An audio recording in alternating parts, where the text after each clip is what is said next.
Can I tell you about you know, what happened this weekend for me? What happened this weekend, Mr. Kearns? So, I went to a restaurant, right? And you know, I went solo because Jamie practically worked all weekend, and you know, I just went to a restaurant, and I was very thirsty and everything like that, and I was drinking water, and the waitress was just like, "Hey, you know, say when, when do you want me to stop pouring?" And you know what I said to myself. I said, "Self, just tell the waitress keep pouring." Wow, that is not where I was expecting that to go. Kudos, kudos. I hope he thought that was as bad as I did. It could have been worse. It could have been worse. You work with what you got. And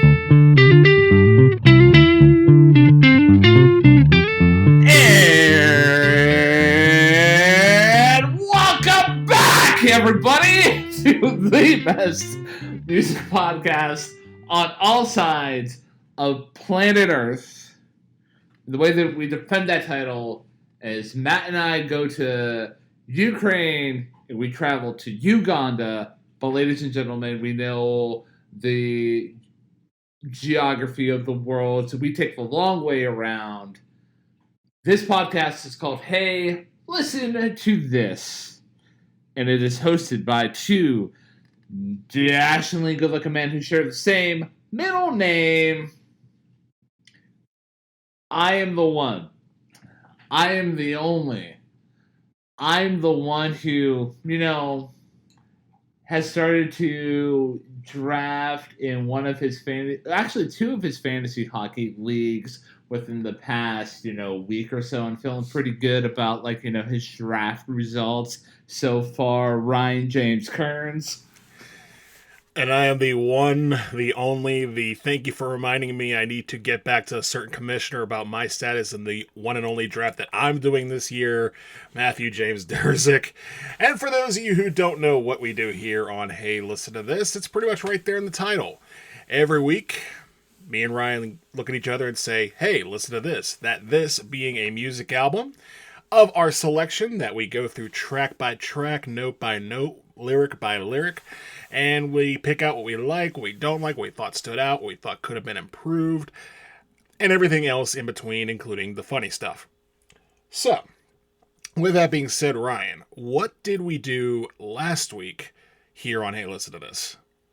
So last week I took a page out of your book in terms of your background with music and everything like that, and I took us down a trip into the year of 1977, and we checked out the album by Television called Marquee Moon.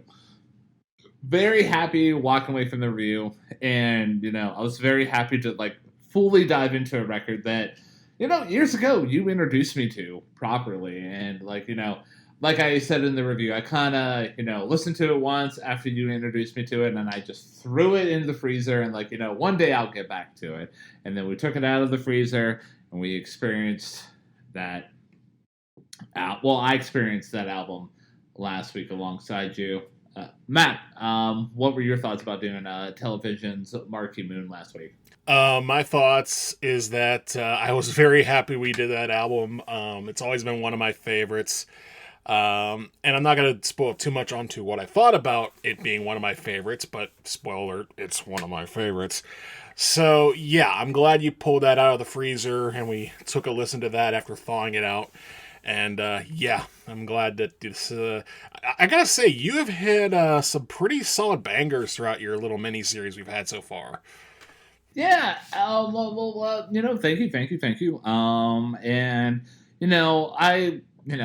I did the way that I've come up with the criteria for the mini series is I was just pick important years within music that happened before 2000, and pick notable albums that I thought would be interesting to discuss. So there's notable albums that I excluded from that criteria. Last week I kind of hinted at the fact that I said, Fleetwood Mac, I don't want to hear about your rumors, at least right now. Like, eventually we're probably going to end up covering that album at one point. It's just an inevitability.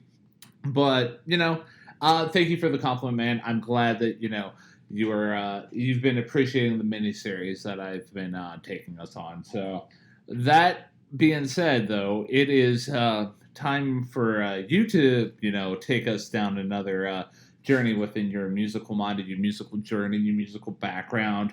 It is your turn to choose an album. Well, I guess I chose this album at the end of last week's review, but this is coming out of your camp. Matt, for the sake of me just vamping on for the next 30 minutes, what are we talking about this week? So this week, we are going closer to the present day, but not completely to the present day. Because we've been skewing order for the last few albums. Not that that's a bad thing, but this week we are heading to the year of 2010. And for the first time on Hey Listen to This, as far as I can recall, we're not even doing what's technically considered an album, although it has been reviewed by several outlets, including Pitchfork, who declared it an album, so there's that. But officially it is a mixtape, so it wasn't released by any major label. It was released in a DIY state. And we'll get to why in a little bit, but that album that we will be discussing this week is by Wiz Khalifa, and it's entitled Kush and Orange Juice. Now, before we get into the details of yours and mine background on Wiz Khalifa, we got to answer the question. What is a Wiz Khalifa? Well, Wiz Khalifa was a rapper who started his career out in Pittsburgh, but before he became known in Pittsburgh, I didn't even know this until today, he wasn't actually born in Pittsburgh, believe it or not. He was not born in Pittsburgh. And Ryan, I'm going to give you 3 guesses as to which state Wiz Khalifa was born in. Okay. So, I'm going to say my first guess is going to be Minnesota. Incorrect. Okay. I would say, am I warm or cold? I literally just picked the middle of the country, so that's not really a good way to get me into the next couple guesses. So I'm gonna just take other random stabs. I'm gonna say Utah. Also incorrect. Okay, for my final guess, my final guess is gonna be Georgia. And that is also incorrect, unfortunately. In fact, you were closest with Minnesota. He was actually born in North Dakota, of all places.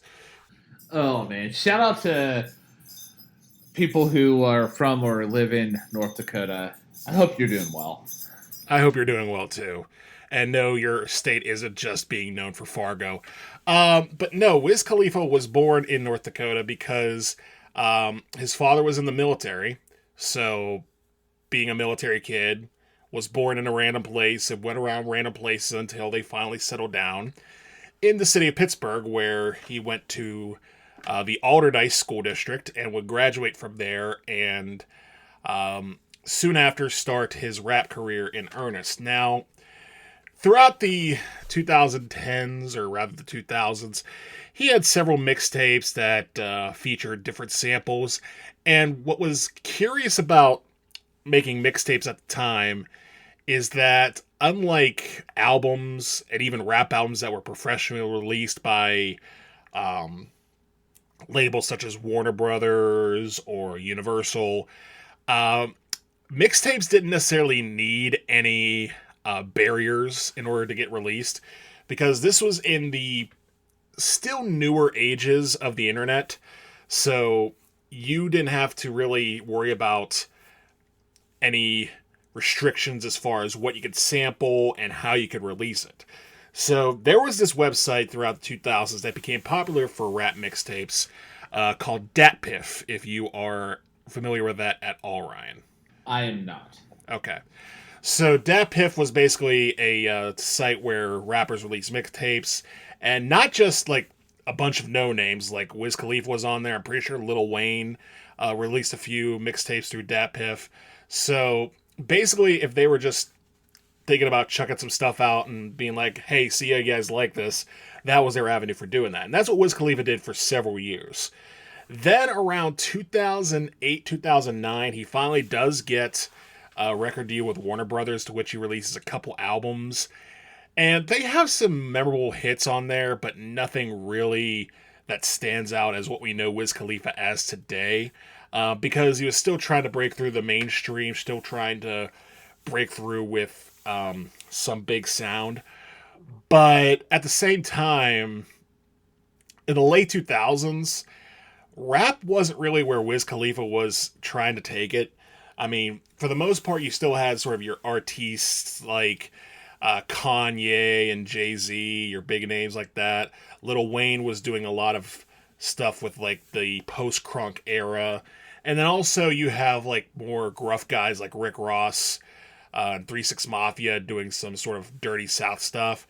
The kind of type of rap that Wiz was doing, which is more of a pop rap or a pop-based rap, wasn't really into. Not to say that he was trying to be the next Will Smith, but Wiz Khalifa was going for a more pop-based sound with his samples nonetheless.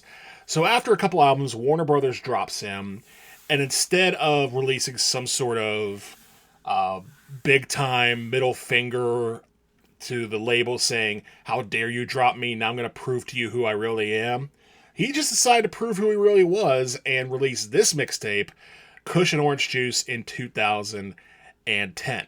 Now, before I go into any further details of what this mixtape meant, which is going to tie in with my experience with Wiz Khalifa, Ryan, I throw it over to you. What is your experience with the man, the myth, the Wiz Khalifa? So, Wiz Khalifa. I was trying to come up with like a little like clever like middle name that I can give him, but I digress. Wiz Khalifa and me, like, you know, he's one of those artists, one of those musicians that I know basically for this, like a couple of their singles that I've enjoyed. Like, you know, Black and Yellow is probably gonna be like his biggest standalone single. I mean, like, you know, you get the See You Again featuring Charlie Puth that was made famous, you know, the Fast and the Furious sound, one of the Fast and Furious, you know, soundtracks for, you know, a very apparent reason. But, like, I know that song. I know Young, Wild, and Free, which was more of a posse cut. And, like, you know, Black and Yellow, like I said, I obviously know. And, yeah, I'm going to be honest with you. Like a couple of the other songs, like I know Roll Up, I know We Them Boys, but yeah, that's basically it. Like, you know, he's been an artist I've basically kind of categorized as somebody who is like, yo, I smoke a lot of pot. And maybe like a Snoop Dogg light, if you can ever, like, you know, maybe like a poor man's Snoop Dogg, if I can, like, you know, maybe kind of compare him to, like, you know, another musician artist within like the same, like, you know, basic genre. Like, I know they're two different kind of rap artists, but, like, you know, for a cultural, like, you know, comparison, that's the best thing I can come up with. Matt, what is your relationship with Mr. Khalifa, who goes by the name Wiz? So, realistically, my experience with Wiz Khalifa would probably mirror yours if it weren't for the fact that I went to a little school called Beaver Falls High School and graduated from there in 2010, the year that this was released. And the reason I bring that up is because being from a school like Beaver Falls, a name like Wiz was sort of swimming through the underground, floating towards the top. And because he was a Pittsburgh-based rapper, and we know how anyone within 90 yards on a map of the city of Pittsburgh tells you that they're from Pittsburgh, this was a pretty big moment for people who were into hip-hop and also being from Pittsburgh. So Wiz Khalifa sort of, you know, bubbling under with a couple hits here, a couple hits there. This felt like a breakthrough. This felt like a really strong effort that not only was getting him noticed by the likes of Pitchfork, but pretty much throughout the entire hip hop community. Like, everyone was listening to this and thinking, oh, this is a big deal. And he was one of the, like, I have classmates who have taken pictures with Wiz Khalifa before he got big. I remember classmates like doing their own raps because they thought they could make it big like Wiz Khalifa. I personally was in a visual communications class where we were learning how to use Photoshop and making like labels and products and altering images. One of the projects me and my classmate did, my classmate Katie, was actually create a label for Wiz Khalifa's frozen orange juice based on the logo of this album. I don't know if that still exists in the annals of the high school, but just to give you an idea of how big Wiz was in my school, and that was just Beaver Falls. I could say the same thing about, North Allegheny. I could say the same thing about Aliquippa. I could say the same thing about a lot of the Pittsburgh City schools. I could say that about pretty much anywhere where hip-hop was being appreciated at the time, which granted was not everywhere, but in this case it was. And to jump ahead a little bit, when Black and Yellow hit number one a year later, it felt like everyone around here who had listened to him for the last couple years or the year plus before that had collectively made it. Like, we thought finally one of ours is putting Pittsburgh on the map. Now, the song itself really doesn't have a whole lot to deal with Pittsburgh, and that's another discussion for another time. But it felt like we had made it. And granted, it kind of tapered off after that, like after Black and Yellow. Like you said, you got See You Again in there. And I didn't really pull down the lever too much to like focus more on what Wiz was doing because my musical tastes were changing at the time. And obviously I saw you in college and that helped with that. But for that brief moment in time, my senior year of high school, I can distinctly remember taking a walk down my street, listening to this album in full for the first time and remembering that as a moment because it was the summer I graduated high school and it just felt like a time in history for me. So yeah, Wiz was a big deal, and that's kind of what I wanted to revisit this album because, 15 years later, does it hold up? We can find out. Indeed, man. And, maybe it would be an interesting discussion one day to like travel down another Pittsburgh-based rap artist who was fairly popular. And that would be Mac Miller, because without really diving into like the historical timeline, anyways, going down a rabbit hole. This is not a Mac Miller review. This is a Wiz Khalifa review. We're gonna be diving into what's going on with this Kush and orange juice. So, without any further ado, Matthew, are you ready to kick us off on this journey with the opening track here being Waken Baken? Yes, Waken Baken, the first track off of Kush and Orange Juice. And realistically, it's more or less of an interlude than anything else. Like, Wiz does have a verse in there that does do a good job of providing a backdrop for what's to come. The whole thing sounds hazy. It has that warbly keyboard synth thing going on. Feels like you're being introduced to some sort of like waking up from a long night's sleep that may or may not have been induced by marijuana. I had it written in my notes that this sounds like a rich man's alarm clock, which it kind of does. But yeah, he basically talks about how he's up in the clouds. And what's interesting about this song, first of all, is that for it being on a rap album, there's really not a whole lot of rapping. It's more of an R&B song and nothing else, where Wiz sings. And Wiz has a solid voice. Like, he showcases his pipes quite quickly. But it's not a very long intro. It only lasts about a minute and a half before getting into the first full track on the album, which is Mezmorized. And spoiler alert, Waken Baken did not land in my top 3. And for these 20 tracks before us, I have a top 3 and a bottom 1. So yeah, not much I can really talk about with Waken Baken here, because I mean, like you alluded to the fact that it's basically an intro track. What I did, one of the things I'm gonna give the track credit for was for those of you who are, decent fans of the show, you probably do know the fact that I often listen to a lot of the records that we talk about on earbuds a lot. And here with Waken Baken, Wiz does utilize that stereo effect, and it was pretty pleasant to the ears. I did appreciate that.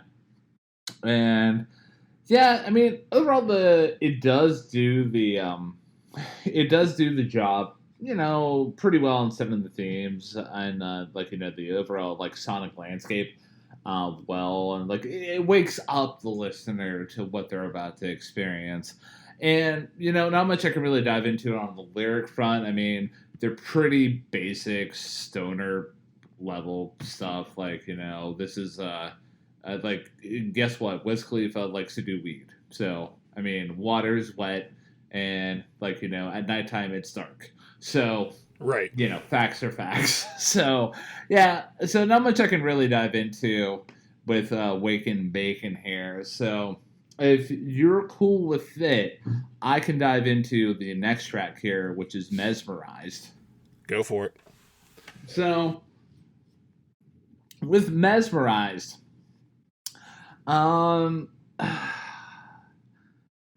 So this song for me is it's a bit of a mixed bag. Like at its best, it's pretty generic, hip hop from the early 2010s, bling era stuff. But if I had to be honest with you, and I like to think that this is a platform and a friendship that I could be honest with you specifically, and the listener out there too, because I feel like we've built up a relationship with them. Yeah, this song sucks. So, and I'm going to start with the fact that one of the at least coming out of the gate, I'm gonna give the song a compliment. Like the best part of the song is how the verses begin with the same bar, and how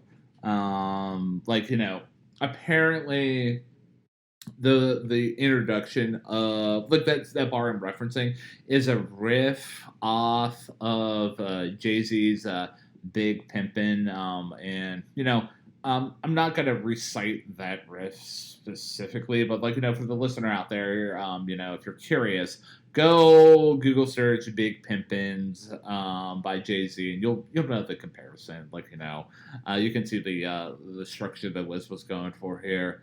But yeah, I did appreciate that.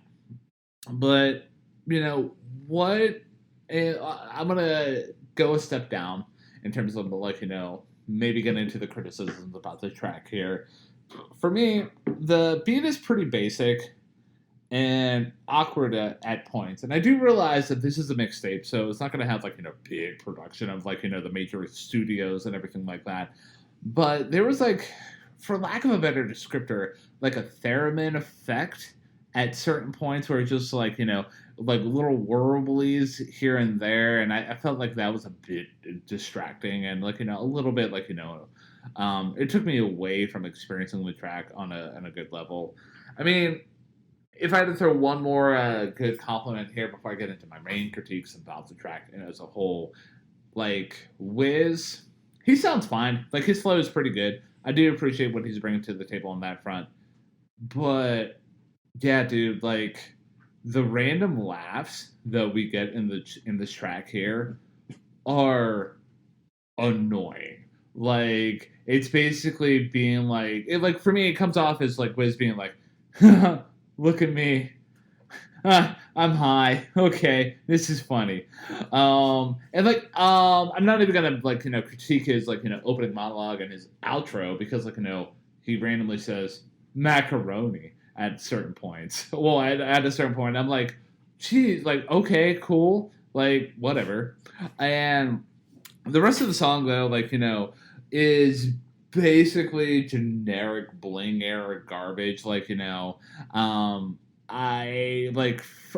not gonna really recite the lyrics toe for toe, but one of the lyrics I did highlight though was like, cut my speakers up, drowning out what the critics say, just continue to smoke and remain G as fuck. Polo socks match my polo hat. She leaves once, it's a known fact that she ain't coming back. Now Taylor Gang that. Remember Taylor Gang, man? It didn't last forever. And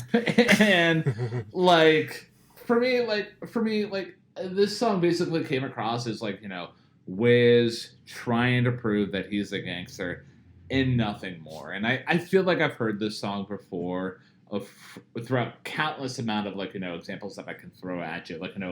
Big Pimpin' by Jay-Z does this to do an instant comparison there. Basically takes from this and draws its lyrical inspirations from there. But yeah, just again the random laughs and just the overall uninspired nature of the lyrics basically made me not like the song whatsoever. Yeah, I'm probably slightly higher on this song than you are, but only slightly. I did catch the macaroni thing, and I was curious to look it up. Apparently, it's just some sort of in joke that he has with his fellow rappers in Taylor Gang, which was kind of disappointing for me, only because I was kind of hoping he meant macaroni noises so he could be a purveyor of the future, but 'tis not the case here. But aside from that, I thought the beat was pretty solid. Again, it is generic. I will give you that. It is generic and pretty run-of-the-mill, especially compared to some of the other stuff we're going to come up on real fast. But in the case of Mezmorized, I can't really dive too much more into your lyrical analysis that you already provided, nor can I dive into lyrical analysis that I could possibly provide because, shocker, it's about weed, women, and Wiz being cool. Guess what, folks? Get used to it, because we're not shifting from that demographic anytime soon. But, despite that, I thought the song was okay. It's a nice solid start, and it pretty much does, like Waken Baken, set a more philosophized table for the subject matter that's to come throughout the next hour or so. Is it in my top 3? No, it is not. But I didn't hate enough to put it as my bottom 1. I really didn't. Fair enough, my dear friend. And I know the lyrical, I critique the lyrics of this track here, but for me, with it being a rap track, at least in my brain, the lyrics have to weigh in at a decent portion, or if the song has to bring it up to a different level. And there were several elements about the song itself that just basically said nope, this is not a good time for me. But agree to disagree. This is a healthy disagreement podcast here, man. We're trying to set a good example for America and the world. So before we move on to We're Done and Skit 1, just for scorecard clarification purposes, where did this rank in your bottom 3, or did it not land there? It did not land in the bottom 3. Oh, okay, hold on. So what you're telling me is this song that absolutely sucks doesn't even cut your bottom 3. No. There was songs later on that absolutely just. Well, when we get to it, I'll detail the reasons why. All right. I think we're running into Springsteen territory, but we'll find that out later on. For now, I'll go ahead and pick things up with We're Done, which is astonishing for a number of reasons. Not necessarily the lyrical content, which, surprise, talks about weed, women, and being cool. But he does mention champagne for the first time on this record. It will not be the last. But yeah, just another song about how Wiz is that guy doing those things to those girls, probably your girl. Although he does talk a little bit about how he managed to get a long way to come to this point. Basically, I wrote in my notes, started from the bottom, but better. Not that that's a high bar to clear, but he still cleared it. The big thing about this song, though, that really got me, though, is the fact that it samples a song from Disney's Camp Rock the movie, a song by Demi Lovato, no less, and a movie that I just learned days after we realized we were going to do this album and discuss it, that they're making a Camp Rock 3. That is just beautiful timing on our part. Kudos to us.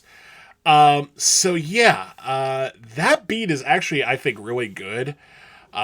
Just the fact that they were able to take this and loop it around, and I think it does showcase Wiz's pop abilities, or at least pop focus, a little more on this track. But I do think it's a more memorable beat than Mezmorized or even Waken Baken. So yeah, I give him credit for that. This one came close to being in my top 3, but just didn't quite get there, mainly because for 2 reasons. One, the lyrics are pretty much what you expect them to be. And secondly, it just kind of ends. Like, it's a very short track, all things considered, with that beat. You know, it goes hook, verse, hook, and it's done in under 2.5 minutes. So much so that, pushing over to Skit 1, he brings back that beat as the backdrop for this skit where you get this caller yelling into the phone, screaming, "Oh my god, it's Wiz! Wiz! Ah!" And that feels a little too familiar and close to home for me, because there's probably at least multiple girls and or guys that would have sounded like that if they got a hold of Wiz at that time that this album was released. And then you get to hear Wiz's alter ego, this smooth-talking DJ named Mr. Easy Rider on the station WEED. Get it? But yeah, like, it's just... I think it's pretty funny. Like, it's not the funniest skit on this album, but it does start a pattern that I will make mention of much later in the album that involves these particular skits. But neither We're Done nor Skit 1, which rhyme as fate would have it, are in my top 3 either, and neither of them are my bottom 1.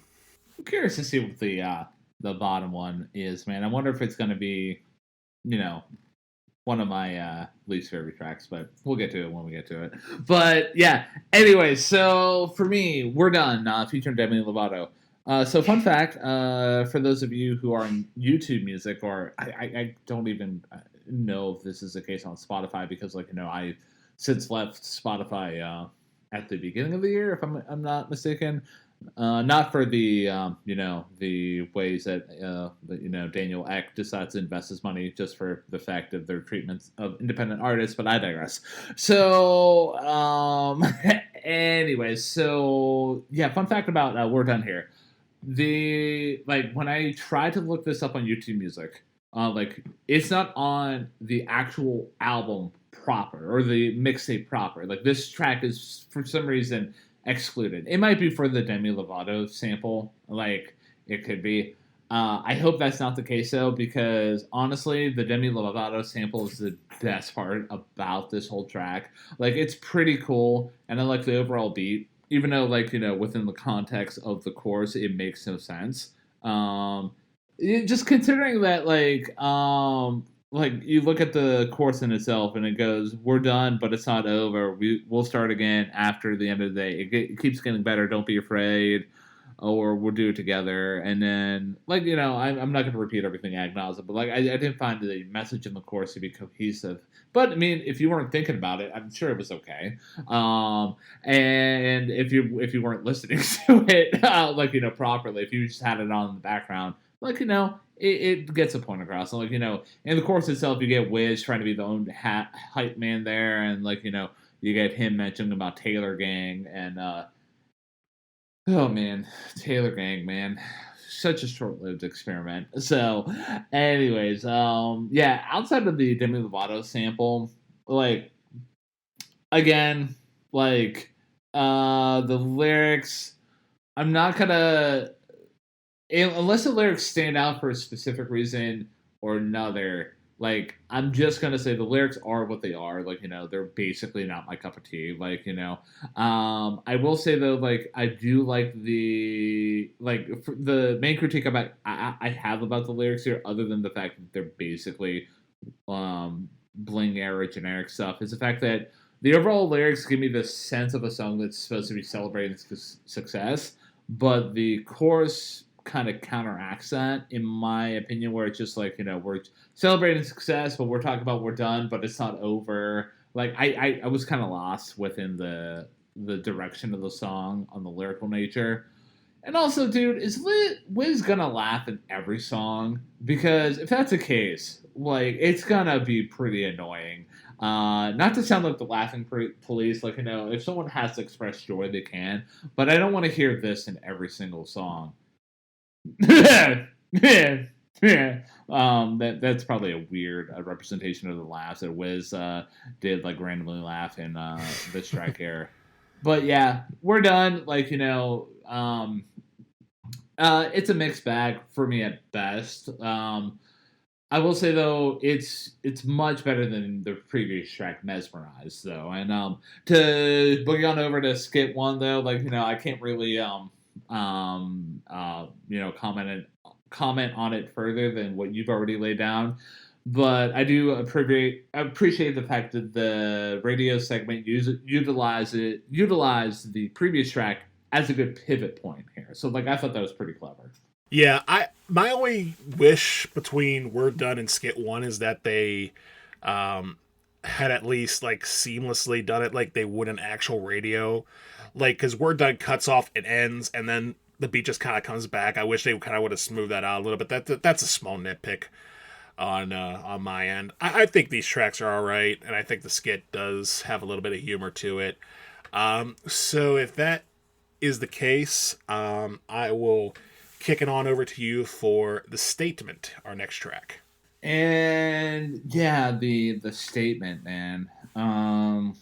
So what a statement it is.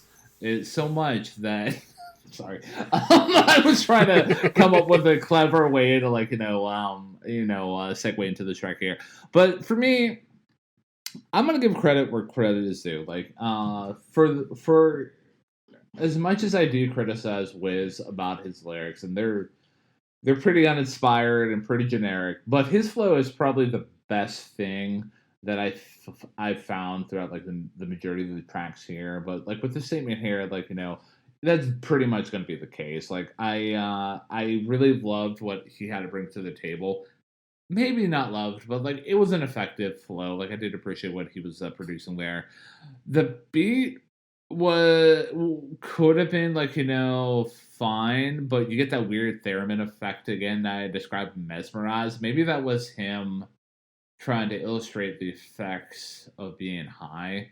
I don't know. I'm not Wiz Khalifa, and you're not Wiz Khalifa, so I don't anticipate you having that answer as well. So yeah, the lyrics are what they are. I'm not going to be beating a dead horse with a dead horse at this rate, because we have, like, 16 more tracks to go. So, but yeah, it's just the overall chorus though. Like, again, when I talk about, like, uninspired, like, it comes off as chill but pretty uninspired, and, like, this is, I know it's early, like, in the early 2010s when this was released, so, like, for lack of a better descriptor, the pandemic of, like, just chill songs on Spotify hadn't really, like, grown into, like, I don't want to say a disease, but, like, just a default mechanism that people sometimes lay on with, like, certain genres of music. But still, like, this is what he was basically kind of going for. But yeah, I didn't like the song a good bit. Like, I would put this probably below We're Done, but probably a hair above Mezmorized, if I could be honest with you. That's fine. I'm kind of low on this song too. Not so low that it's my bottom one, but yeah, to me, for a statement song entitled The Statement, this beat, first of all, feels pretty generic. Like, I would probably say it's not as memorable as We're Done or even Waken Baken. It's probably in Mezmorized territory. And I'd probably put it behind Mezmorized, honestly. But aside from that, you're right. The lyrics are what they are. There's really nothing to write home about. That theremin effect, I didn't mind it as much because I did see it as sort of this weird, like, warbly, like, I mean, there is a part of me that's like, this is very late 2000s, early 2010s sound that I don't necessarily miss or want to come back. But at the same time, I don't hate it either. It is what it is. But the beat on it is very generic. And the statement, too, like, again, the lyrics being what they are, I don't know how much this is much more of a statement than even Mezmorized was. Like, Mezmorized, I think, set the table just as well as this song and had a slightly better beat. So, yeah, the statement kind of meh. Like, I'm right there with you. I would say this is probably the worst song on the album so far, but it's not such a bad song that I'm going to X mark it as the worst. Yeah, well, I'm lower on the track. Well, I don't know. I was gonna say I was lower on the track than you, but like, it is what it is. Our feelings are. But I will say though, like, this song didn't make me want to break my phone or throw my laptop across the room in terms of rage and everything like that. And it's funny that this song is called "The Statement" because the genius annotation on it is basically saying like, this is Wiz Khalifa's statement as a rap artist, mission statement. I'm like, oh, okay, cool, I guess. But yeah, I digress, man. No, I mean, it is perplexing because, again, what on this song does he declare that is different from what he is declaring on Mezmorized or what he will be declaring in songs in the future? I don't know. Like, yeah, it's a bit perplexing. So I say we pull out of the perplexment station and pivot on over to Spotlight, which does have an interesting opening, a bit of a slower, more noir type opening, where you sort of hear Wiz lighting up per se before getting into the main crux of the beat. And full disclosure, I was going to have notes for this song, and then I just forgot to put them down. So that's not a great sign of what this song brings to the table, because I don't remember what it brings to the table. But that being said, in the full context of the album, I don't remember hating it very much. Like, to me, it was more of a slow down, more dark vibes type of song in the regards of Wiz's thesis of money, weed, and girls. So it's fine. I'm not going to dive into the lyrical content, and the beat was fine. Maybe a little bit better than the statement, a little bit more memorable, but yeah, I'm not going to go as far as saying I have nothing, but literally as I look at my Word document, there is nothing written. So, yeah. You almost got me at a spit take whenever you're like, well, I was actually going to write stuff down here, but I forgot. And I'm like, oh, wow, okay. So, yeah, for me, like, I'm gonna start with a compliment. I do like the random stops you hear throughout the guest verse from the beat. So, like, I thought that was a pretty unique and an execution of like a well done guest verse. So, like, kudos there. And like the guest verse from Kylon here was actually a highlight for me. The line about blowing and bagpipes, like, that was pretty clever. I did appreciate that. Outside of that, this is again like, like the beat here is fine. Like, I have nothing bad to say about it. It is what it is. From what I've discovered from listening to like other mixtapes, just so I can gain a proper lens to view Kush and Orange Juice through. Like, the beats are not going to be like spectacular, so I can't really judge them for like, being like, pretty basic. So that's that. And again, like the bars from Wiz are forgettable, bling era rap crap that I've complained about for like, all this review so far. So there's that. So without a lack of a better pivot point, I'm just gonna shimmy on over to Skit 2. And like Skit 2 here, another radio segment. And I will say that, objectively, the skits are probably the best part about the record for me because they're clever and they either have the previous track bleed into the skit or they have the skit bleed into the following track. So I did appreciate that on the production angle. But yeah, man, the spotlight and the skit too, they are what they are, man. Yeah, so I'll go ahead and talk about Skit 2, and then I'll pick it up with the Kid Frankie since it flows from one to the other. So, Skit 2, like you said, it's clever, it has humor, it has Wiz bringing back Mr. Easy Rider, and the first call he takes is some caller who's, gonna light up a plane of that Kush and sip on some orange juice, and all the vibes are good. Then you get a second caller who is just like very uptight. It's like, come on, man, I want some of that weed, man. And was like, no, you ain't about getting high. So he just hangs up on him and just goes right into the next song. I thought that was pretty funny. And the best part about Skit 2 is also the best part about the next track, which is the Kid Frankie, which is that the beat for these two tracks are wonderful. And you have this beat based off of the Loose End song Hanging on a String. Very 80s synth vibes. I love it.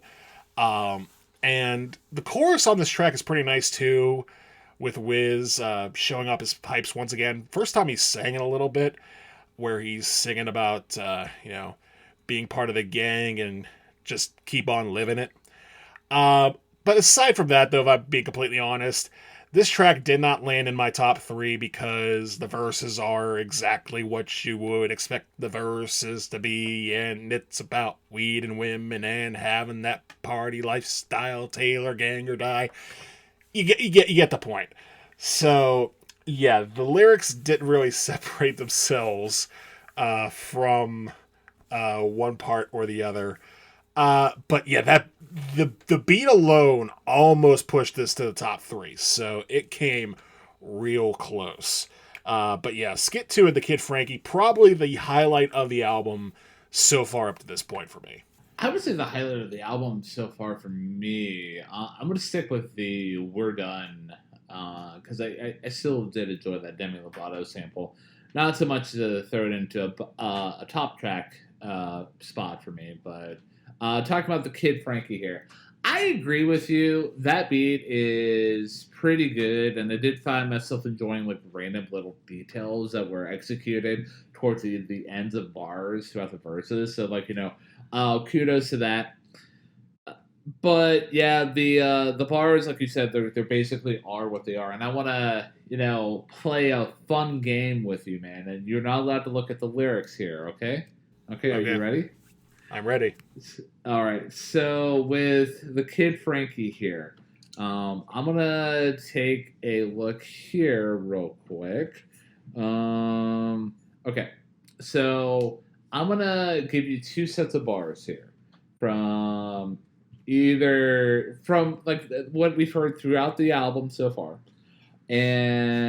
or from this track here, and I need you to tell me what set of bars came from the Kid Frankie.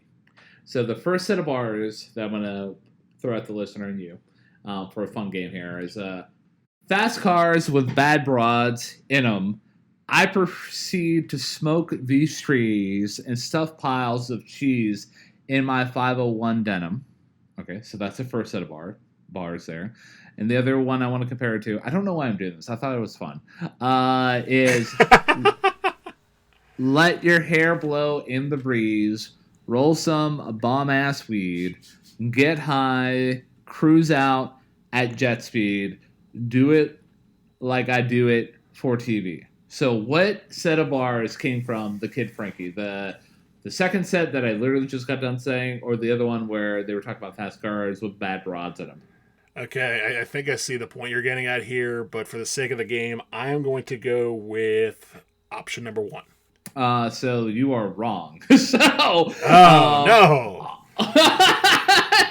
So yeah, that's my point. Nothing's really this is a 20-track mixtape, and like if you're basically gonna rinse like on repeat, like do I have to be high to enjoy this? Like, from my own standpoint, because if that's the case, okay. But anyways, outside of that, like the only other thing I like critique of the Kid Frankie on is the sections where Wiz does well, he does the laugh again and he does banter. It could have easily been cut. It would have improved the song a good bit. But yeah, the Kid Frankie is just a kid. I might be picking on the Kid Frankie, but that's my opinion, man. I like this. I like to say like I'm allowed to share my opinion. And you are. You're allowed to share your opinion. I mean, we all have our own opinions. But yeah, I thought that Kid Frankie was a pretty good song. I do agree, though, now that I think about it, I'm not sure if I would put this quite above We're Done, because at least We're Done had the shock value to it. This one is more or less a 80s synth wave track that sounds really good, but doesn't sound any higher than it needs to be, no pun intended. With that being said, I'm not sure whose turn it is, honestly. So I'll go ahead and jump into Up if you will so indulge me. Go for it.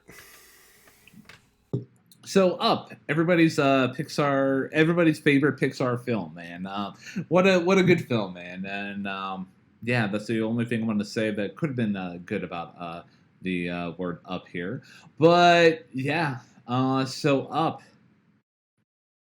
What the fuck is this shit, man? Like, for me, like, what really just halted all momentum and basically made me want to destroy my own soul here is whenever you get into the chorus and you just get Wiz being like, we go up, up, up, up, up, up for a long time. Like it doesn't keep going on up, but like it repeats a good bit. And like during that section, like even the beat kind of just cuts out, and you just get like I get that this is probably supposed to be a party anthem, but I don't want to be part of this party. Like this party sucks, dude. Like what the fuck, man. Anyways, outside of that course, the only credit that I'm gonna like give to the song is it does change the subject material from the previous track. So like it's it has that going for it. Like and I think it's more talking about just like Wiz's life at this point, but maybe not so much with a rinse cycle and repeat. Anyways, outside of that, the beat here is uninspired, and at points it actually creates a disjointing effect with how it's paired with Wiz's. I've given Wiz credit so far throughout this mixtape that his flow has been pretty good. Here it sucks. With that in the beat itself, it creates a really unpleasant experience. And yeah, just at the end here when on the outro where Wiz is saying everything's better when you're high, I'm like, oh, okay, that's the answer to enjoy this track there, man. That's the answer for me. Maybe I need to be high, but yeah, that was a little bit of rage there, man. Actually, a good deal of rage. So, ladies and gentlemen, and for anybody who identifies as anything in between, Up for me is easily my least favorite track off the whole mixtape / album here. Wow. So we finally have cracked your bottom three. We crack it right at the bottom with Up. I will say that it is not in my top three. It is also not my bottom one. And I am considerably higher, no pun intended, on this song than you are. Because I will admit, ultimately I can't consider this a top track just because it is a little too floaty. But I appreciated that Wiz kind of shifts not just the subject matter, like you say. Basically, this is just sort of a love song to weed, and it almost sounds like he's trying to be a little bit on the confessional side almost. I'm not going to say this is like blood on the tracks are blue, but it definitely does sound a little more authentic than he has been on other tracks throughout this album. And he's got a good singing voice. I think I can put that out there, that he's got some decent pipes. Not as decent as they will be later on, but we'll get there. And as far as the chorus being as repetitive as it is, I do think there's a little truth to what you're saying about the key being everything's better when you're high, and that very well could have been the inspiration for this song.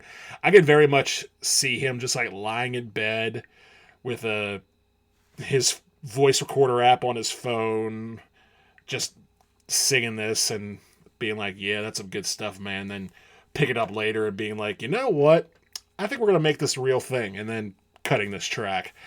It is very floaty and it's very vibey, and it really is meant to be that, which I appreciated. I can understand, though, why you did not, because if you're going for something that's, introspective, this isn't quite it. Like you said, it does go up, up, up, and then it does sort of have that little tinkering beat, that sort of raindrop thing going on.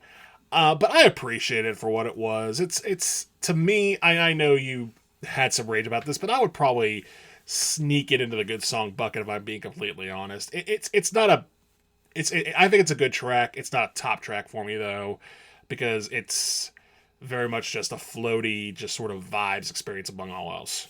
And not to say that I can't get down with some good vibes. One of these days we'll talk about the band The War on Drugs. Diss of what we're talking about with Wiz Khalifa here, but that's a very vibey band. And other examples like Beach House, but maybe we'll eventually travel down to the Beach House and discuss The War on Drugs one day. But that is that review. For this review, though, are you ready to close off side A of this mixtape with the next track, Never Been? Yes, Never Been, and we shift back into hard R&B, and realistically, I wouldn't even say hard R&B. This is pretty much a rap song. This is a rap song where Wiz talks about weed, women, and how cool he is. So there's your lyrical analysis. Congratulations. The main key to this song is that chorus where he's talking about all these things that he's done, and tells the story of this girl who's quote unquote never been, and he's being like, all right, well, I'll be your gateway to all this fun style life. Come with me. So that's at least something. It's not just Wiz saying, hey, I'm cool. It's him saying, I'm cool, and if you come with me, you could be cool too, for 3 easy payments of $19.99. Anyways, the other major point about this song is apparently it samples Chrono Trigger, which was a game for the Super Nintendo back in the 90s, and he took one of the songs off there and built a loop around that, so that's cool. That's neat. Is this a top track for me? It is not. Is it a bottom track for me? It is not. Is this another track off the album Kush and Orange Juice for me? Yes, it is. It's a solid track. And I feel like I that last statement there, is this another track off of Kush and Orange Juice for me? Yes, it is. That's what I feel too, man. I'm very curious to hear your top tracks when we eventually do get to them. But yeah, I really don't have much to add about Never Been. I did appreciate the note that you added in there about this featuring a sample from Chrono Trigger. Real ones know what a Chrono Trigger is out there. I was I dove into Chrono Cross back in the day, and I did have Chrono Trigger, and I think I still have it on my phone. So one day I'll get through that game. But that's a game. This is music here. So yeah, I really don't have much to add. I did appreciate your analysis on the lyrics, though, with it taking maybe a different direction from what we've experienced so far in terms of oh, hey, yeah, I'm cool, and you can be cool too if you just follow me, and everything will be all right. Uncle Cracker. The real ones though, man. Yeah. So yeah, kudos to you for you pointing out that it did at least alleviate some of the pain here with Never Been. But yeah, I mean, outside of that, I will say though, I'll give credit where credit's due. Wiz's flow is pretty tight here in the track. And the beat here is fine. Again, pretty surface level, but this is what you're gonna find on a mixtape, so you can't really complain about that because they're not really working with like in a studio production of like major labels, like I mentioned earlier. But yeah, just I feel like up until this point, I've been very frustrated with just basically kind of hearing the same song rinse, cycle, and repeat for like essentially like 10 songs throughout the whole record here so far, and that's essentially a stand like you could make the case that this is pretty much a normal record's length, like for a couple of the previous reviews that we've done, like we've done reviews where like we have 9 tracks, 8 tracks, 6 tracks, like stuff that like doesn't there's not a lot of blow to it. Here we're having a lot of bloat, and like also you get in within this bloat you get like random like laughs from Wiz being like like again, maybe I'll master that laugh one day, hopefully not, but I digress. So yeah, Never Been it is what it is. It's like you said, it's another track off of Kush and Orange Juice by Wiz Khalifa, my friend. Yes, it is a track off of Kush and Orange Juice, and we have now completed 10 out of 20 tracks off of Kush and Orange Juice. So before we flip this mixtape cassette over to side B, Ryan, I got a question for you. And what is that question, man? If our listeners are appreciating what they are listening to, or if they are perhaps thinking, hey, these guys are talking about this album in a way I may not appreciate, maybe I'll check out something else that they've talked about that I might appreciate, how can they go on appreciating what it is that we do and supporting us here on Hey, Listen to This? So like one of the ways that they can help, like, show appreciation for what you and I do on a week out basis and help us grow what we do is the answer is one and the same. And that's basically like, on that podcasting platform that you're currently listening to us on right now.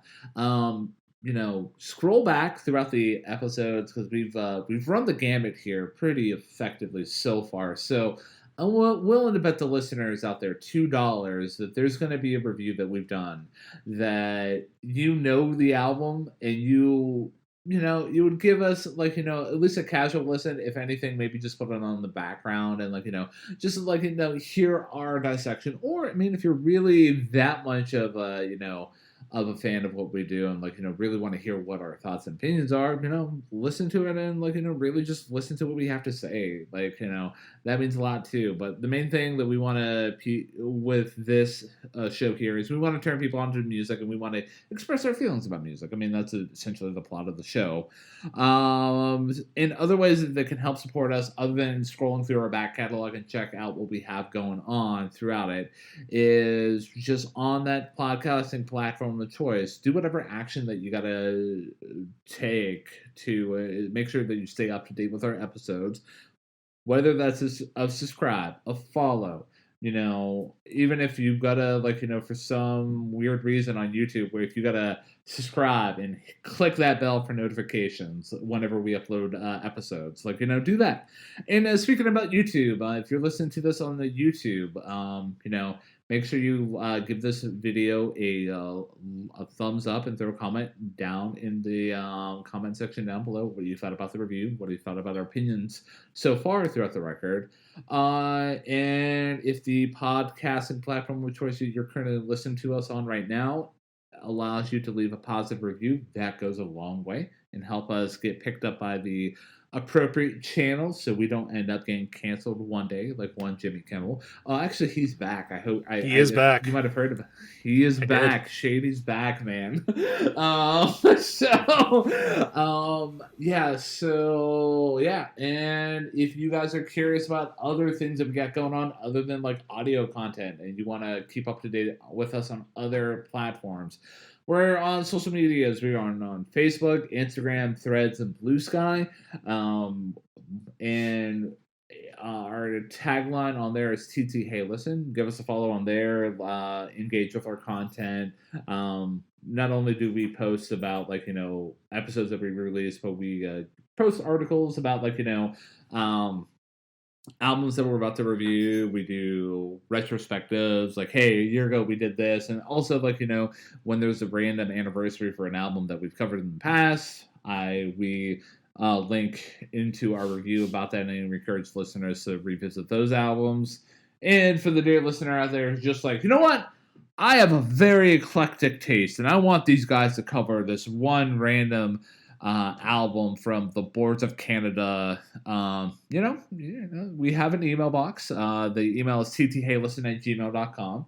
Utilize that means of communication. If you do not know us personally, by all means, for the listeners out there who do know us personally, please throw us a suggestion.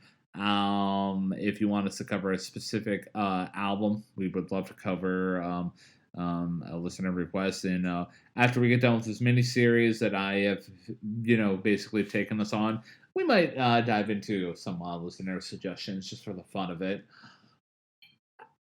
So yeah, that's basically a couple of different ways for us to to receive support and appreciation from the fans out there and the listeners. But from the bottom of my heart, and not to speak for Matthew too, but I know he feels this way, we definitely appreciate any person who's taken the time to even listen to 30 seconds of what we have to say, because it means a lot. We know that you have a lot of choices for entertainment in this world, and you chose to click play on this episode, so it means a lot. And also, from the bottom of my heart to Matthew, I appreciate you coming on week in, week out with me, discussing about different albums and all the work that you put in on the back ends there. So yeah, I appreciate you, man.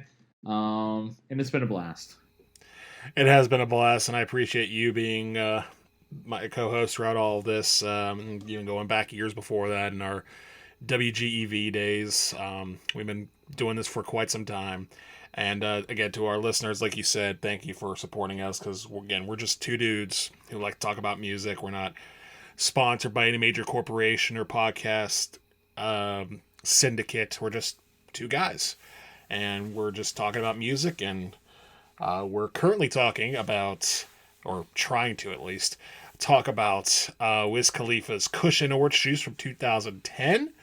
And if you're ready, Ryan, we can start the back half. I'll lead things off with In the Cut. Yeah, man. Talk about what's going on in the cut.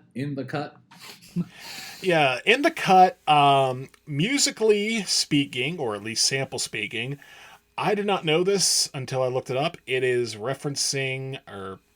sampling a song from the Garden State soundtrack, which is neither a soundtrack nor a movie I've really ever got into, but I do know it exists, so that's pretty cool. I will say the chorus on this track I actually did appreciate quite a bit, because it does sort of go on the offbeat and have Wiz singing about how, he keeps one rolled, and he repeats that phrase before you get that chipmunk voice of going, in the cut, in the cut, in the cut, rolling doobies up. And honestly, I'm not usually a fan of the chipmunk voice, especially with this being the early 2010s, but it didn't really faze me here. It was fine. But aside from that, Wiz's flow's fine. The lyrics are there. You could take a guess what they're about, or not. You've probably already guessed it several songs ago. Did not land in my top 3, is not my bottom one, but I like this track a little bit. I think this one's pretty good. So I agree with you that the beat here, my feelings about the beat was in the sample overall, it's fine and even good at points, and I do like the spacey atmosphere here. So for those who might be questioning, oh, Ryan, can you enjoy a chill track? No, the spacey atmosphere in the cut is pretty good.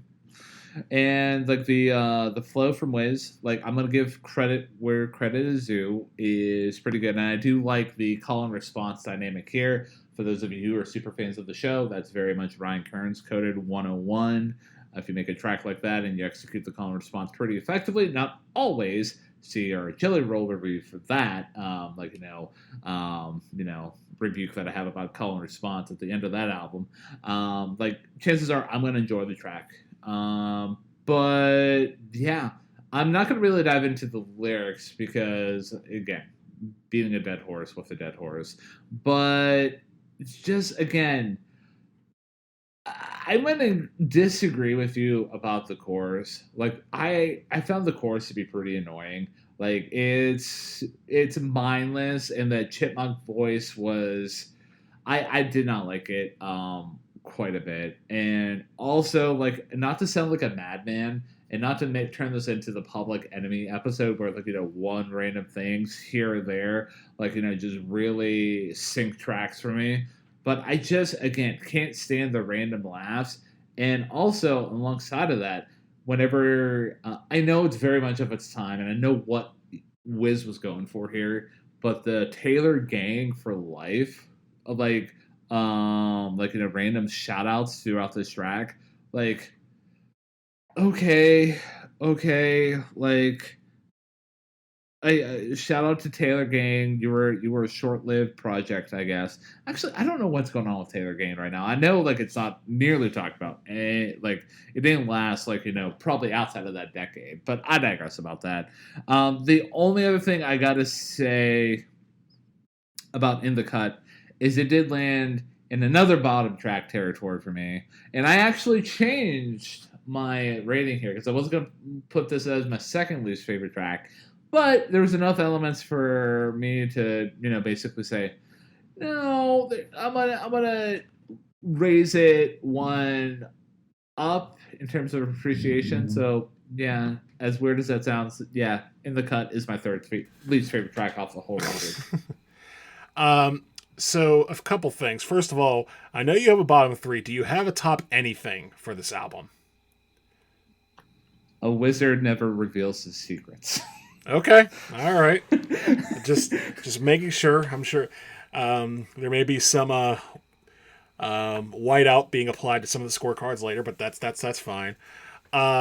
Secondly, the Taylor Gang thing, again, this is one of those things where I have to remind myself of what I went through, because Taylor Gang, the phrase Taylor Gang or die, like, that was pretty much a meme within my school. For a fact, I know that there is a Facebook post featuring one of my classmates throwing up the Taylor Gang sign, which is just, pretty much the horns backwards. And the comment would basically be something like along the lines, instead of Taylor Gang or die, be Taylor Gang or swallow a mouthful of bees, Taylor Gang or jump into a pool naked, Taylor Gang or, tuck your toes inside your legs. Just stupid stuff. Like, very much early 2010s, late aughts meme type of joke stuff. And that post, I'm pretty sure, has at least 100 comments on it, just for the sake of sheer we're young and we have nothing to do vibes. But yeah, just figured I'd bring that up. In the context of this song and this album, it does get a little repetitive and doesn't really have that same sort of flourish of self-awareness. And lastly, what was I going to say? I don't know. Must have been a lie. So yeah, In the Cut, I'm a little higher on this song than you are, but it's not a top track for me. That being said, I am ready to throw it over to you for the next track, which is Visions. Yeah, Visions. I'm ready to absolutely tuck my toes inside my legs and talk about Visions here. How does one do that, by the way? I'm going to be curious about that. So Visions here.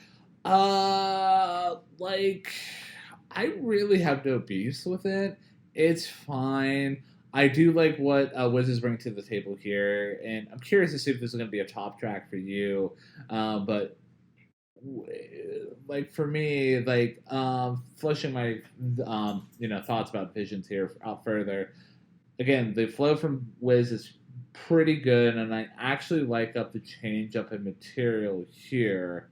It is honestly so refreshing. It's like having a glass of water after being outside all day and needing some hydration. So Yeah, it's pretty good. But I don't know if it's for the sake of it being a change up that I appreciate the song as much as I do. But yeah, overall though, the beat is pretty solid. I do like the song it samples from. And fun fact, it draws from the same sample that MF Doom utilized in One Beer, as well as Tyler, the creators, Odd Toddlers, like the sample that he utilized in there. It's a sample that's been used throughout, and it's a song called Hewitt Octubre 1971 by Cortex. So, like, the more you know, man. And also, if I mispronounce that, I apologize. I'm just a human being. But, yeah, just, the song is good. Not so much I wouldn't put it in a top track territory, but I did appreciate what it was bringing to the table. I did too. It's not a top track for me either, but I did like it quite a bit. I'm glad you mentioned the fact that it does sample from a song that Tyler used, because when I realized that, this song made so much more sense to me, because like, damn, this does sound like an Odd Future song. Like this sound, like just musically, it sounds like something you'd hear from Tyler or Earl or whoever. You're just like, man, this is very much Igor, some rap songs, chromacopia coded. And I do appreciate the fact that Wiz's flow does keep up with the intense beats on this song. So he is very much sort of entering a different territory with this sample and coming away pretty strongly. I was a little surprised though that you mentioned that there was some sort of difference to flow, because I did not pick it up.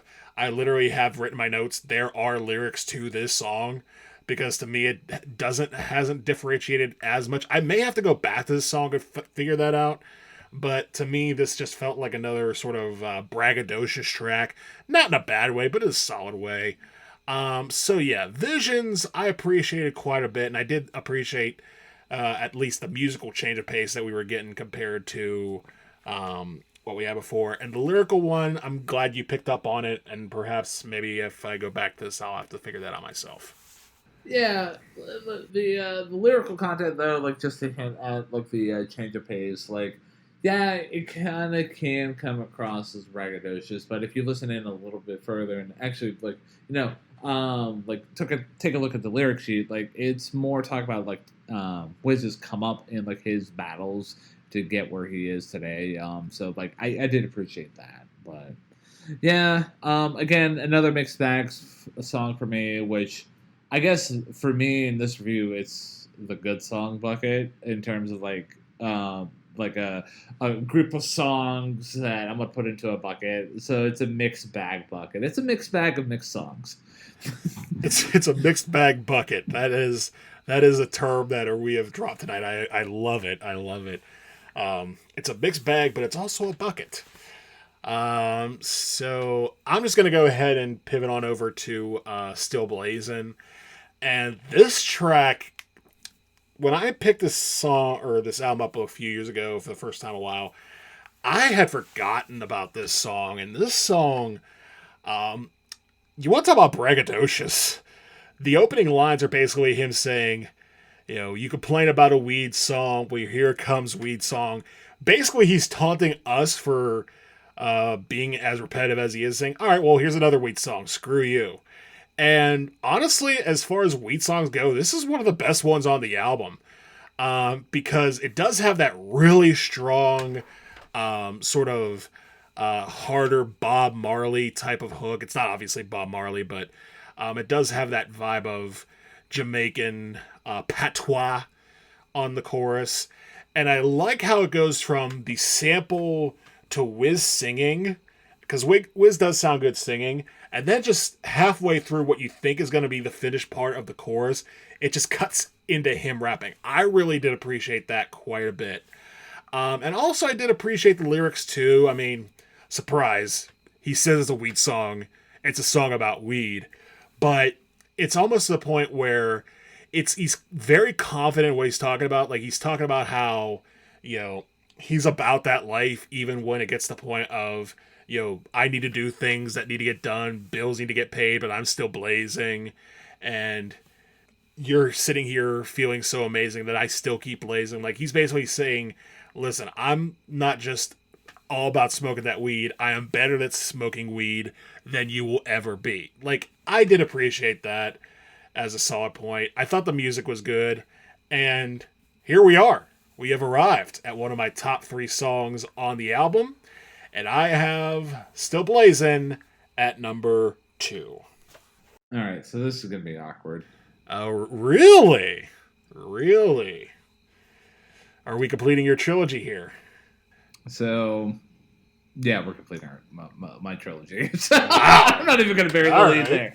So, yeah, like, at this point, like, my first note here, after, like, going, let's see, for the record, 12 tracks in, this being the 13th track into Kush and Orange Juice here, this mixtape that we're talking about, with a lot of the songs being about weed. For him to basically come out right out of the gate, but like, usually I make a weed song, so here go a weed song. Like, for me, like, you hinted at the fact that this is almost taunting the listener. I took that as a slap in the face, and like, my first note was in there, I'm gonna censor myself here a little bit, but I just expressed frustrations in the anti-religious fashion that might be taking the Lord's name in vain. So, like, I'm just gonna censor that out. But yeah, like, ladies and gentlemen, how many songs can Wiz Khalifa write about smoking weed? Well, the answer is yes. So pretty much. Yeah. So, and the other thing that I didn't like about the song is, like, I didn't find Wiz's flow to be super solid here, so it was a pretty weak flow comparing it to the rest of the mixtape here. And the random laughs are back here again. And so, just noting that for what it is. But I will say, though, I'll give the credit where the credit is due. Is I do like the reggae beat here. It is pretty fun. And I do like the overall flow of the guest here, Alvarosi. Again, if I'm mispronouncing that, I apologize. I'm just a white man from the suburbs, so don't at me. But anyways, yeah, so Still Blazin'. Like, I appreciate it. I know what it's trying to go for. But dude, pull another thing out of your arsenal, man. Like, I don't like maybe it's because I don't relate to this lifestyle, and I know you don't either. But like, maybe that's why I'm not gravitating towards this stuff here. Like, because otherwise, like, I might appreciate the album a little bit more. But for me, like, I don't know. Like, I don't know. But Still Blazing. It completes the trilogy. It is my second least favorite track off the whole mixtape / album. Yeah, you did not appreciate that slap in the face. There was no fish involved with this particular slap to the face. And I get that. Because if you're not sort of vibing out to this track and you're, like you've mentioned, you've been pretty ardent about how you're not a fan of the repetitiveness of it, that just would be a massive, like, insult, being like, oh, so you're just gonna come up straight out and say that you're not changing your style. Cool, that's cool. But I thought at least the brazenness of it, I was taken aback by it, but I understand why you were insulted by it. But we'll let bygones be bygones and move on to the next track, which I'll let you start, which is Slim Skit. So Slim Skit, it's another skit. Spoiler alert. So, but yeah, the skit here features a dude named Charles, and he talks about how weed has affected his life. The skit itself samples Leroy Hudson's "Can't Say Enough" about mom. So yeah, shout out to moms out there. You guys are the real ones out there. But yeah, I found the beat in the skit here to be pretty solid. I mean, this song talks about more weed, so yeah. And before I boogie on over to pedal to the metal, like I know I've been critiquing the repetitive nature about this mixtape here so far, and I'm not just pooping on Wiz Khalifa just to poop, but like just the fact of like even think about like my thoughts and feelings about the Little Richard album that we talked about like months ago, and like how I didn't like how it seemed like that track was that album was repeating Tutti Frutti ad nauseum. For those of you who want to hear like our full thoughts and opinions, scroll back throughout the catalog that we've covered so far and like dig into that review. We covered it around Pride Month. Well, basically in Pride Month of this year. So shout out to that endeavor that we took. But yeah, just moving on over to Pedal to the Metal, featuring Johnny Giuliano, whatever. And like the Johnny Giuliano bit is mainly sample, and dude, that sample sucks. Like, it basically murders the chorus. Like when I really listened to this track here first properly with earbuds on, like I didn't realize that sample was what they were trying to identify to be the chorus, and that's a bad sign because if I didn't have the lyric sheet right in front of me, or like looking at it, like hey, hold on, let's rewind, like I wouldn't know what they were talking about, and like there's an argument to be made, like, oh, Ryan, you're just not partying enough, like it's just supposed to be a party anthem. Again, if this is a party that you're going to, I don't want to be at that party because this party sucks. But outside of that, though, outside of the chorus being pretty garbage, the beat here, I do like it though in spots, and it's used like the production works out pretty nicely at certain spots, and Wiz's flow is pretty okay throughout this track, and yeah, just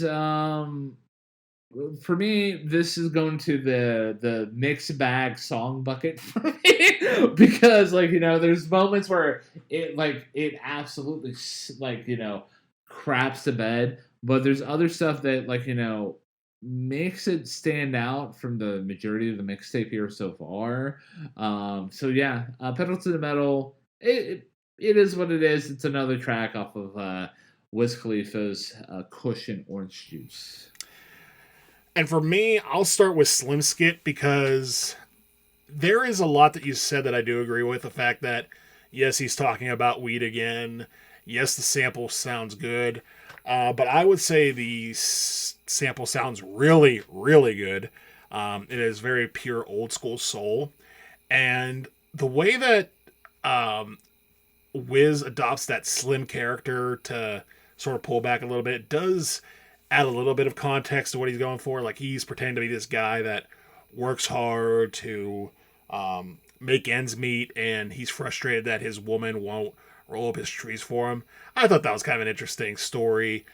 And yeah, it sort of cuts off from there and then sort of follows this mantra at the end where Wiz is singing about, someone roll him up some weed, roll one for me, and I could take you so high. But, oh man, what a voice he has. Like, he is singing his ass off on Slim Skit. Like, I know he had some good vocals throughout the parts of this album. I did not realize until the first time I heard it, it's like, holy hell on earth. He is actually a really solid singer. And that alone propelled Slim Skit to be my favorite song on this whole album. Yes, one of the skits is my favorite song on this whole album because it's a 3-minute skit, so I dare call it a skit to start with, but it's always been like one of my favorite tracks off this album, and I've appreciated it time and time again.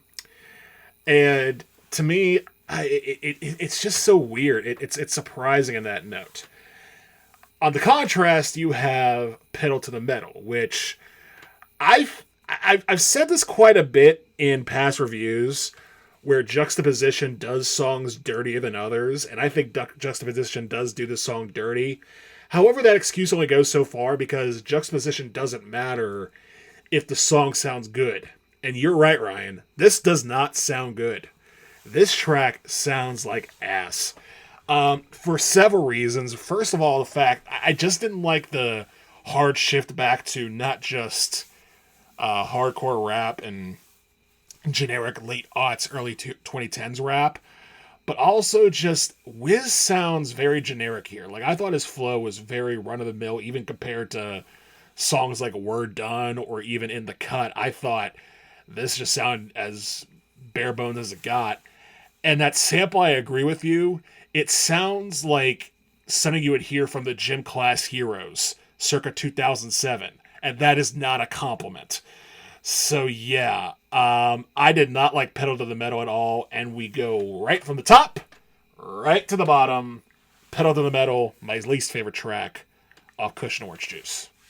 I can respect several things that you just laid out there, and one thing that I will just kind of even like elongate to your appreciation about Slim Skit.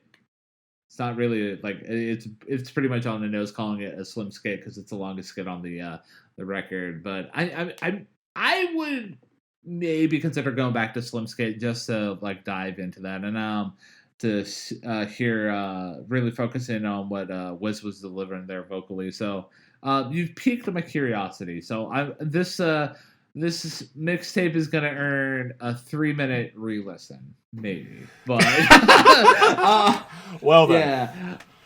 Yeah. Anyways, and I'm glad that we're one and the same with Pedal to the Metal. Well, maybe not one and the same, but we can agree like that sample is pure garbage. Like, come on, be better. That's even an insult to Gym Class Heroes. And yes, I've not listened to enough Gym Class Heroes to properly defend them, but I don't care because that sample is garbage. So, moving on though, if you can still indulge me, I'll take Good Dank and then go over to Skit 3, which will lead into Glass House and outro for you if you are cool with that. So yeah, Good Dank here. For me, this is another one of the tracks off the record as compared to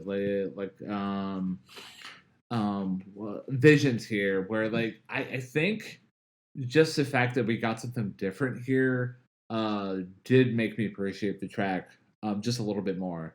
But outside of that, just the contrast that you get here with the rest of the mixtape, like it's pretty, the song's fine, like the introspective nature of it's pretty cool, and I do like how the production and the slash beat is like utilized here throughout the track with like that guitar, like like almost like a desert sounding guitar. Like I do like that. The Wiz sounds decent to okay at points. The lyrics are what they are. I mean, like I do appreciate the change up where you actually get a narrative focus, not a narrative focus, but like a somewhat focus instead of a song that's basically like, look at me, I'm in a car and I have hoes with me, and like like I'm still blazing even though I pay my bills. So yeah, yeah, it's fine. It's like if I had to put this into a category of like songs here, I would maybe put this within maybe just a hair under like We're Done in Appreciation, just so I can put that into context. But Good Dank is not a top track for me, but it is what it is. And going into Skit 3 here, yeah, another radio skit that I do appreciate though for the fact that it basically rides this theme that's been going on throughout the whole mixtape and how it basically just pivots into Glass House, with the call to arms with the listener that, hey, if you're listening to this in a car and if some lady